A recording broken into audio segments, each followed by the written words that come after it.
On behalf of the EFDD group, the floor goes to Mr. Farage. Good morning. Thank you, Mr. Chairman.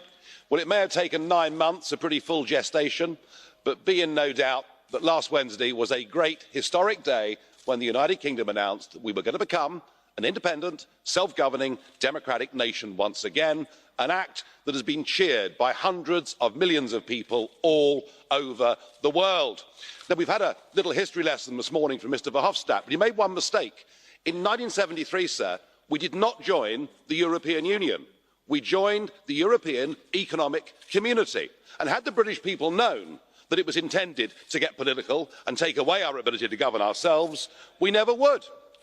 Now, I'm sorry to say that the response to the triggering of Article 50 has been all too predictable.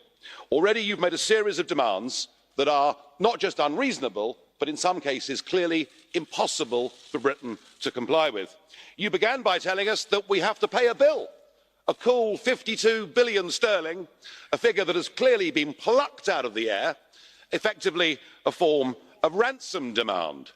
What you could have acknowledged is that we've put net over 200 billion sterling into this project. We're actually shareholders in this building and the rest of the assets, and really, you should be making us an offer we can't refuse to go.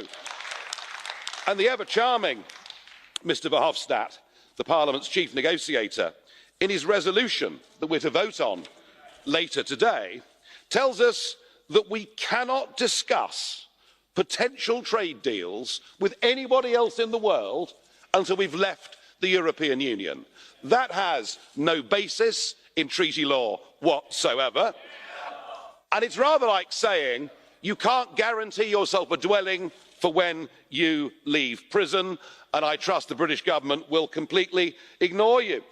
And of course, Mr. Tusk, who is not with us today, I suspect that he's still crying. He looked pretty tearful, didn't he, after the British ambassador delivered the letter last week.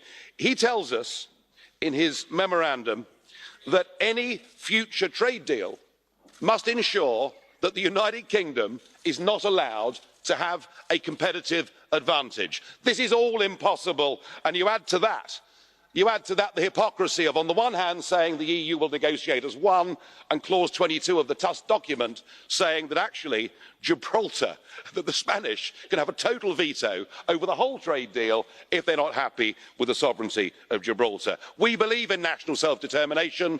Your aim and ambition is to destroy nation-state democracy. Gibraltar is clearly a deal-breaker on current terms. You have shown yourselves with these demands to be vindictive, to be nasty. All I can say is thank goodness we're leaving. You're behaving like the mafia. You think we're a hostage. We're not. We're free to go. We're free to go. And 85, and now I do understand. Onorevole Farage. I do understand. Onorevole Farage. Sorry, Mr. Farage. Listen, I'm trying to give you the chance to speak and say everything you want to say.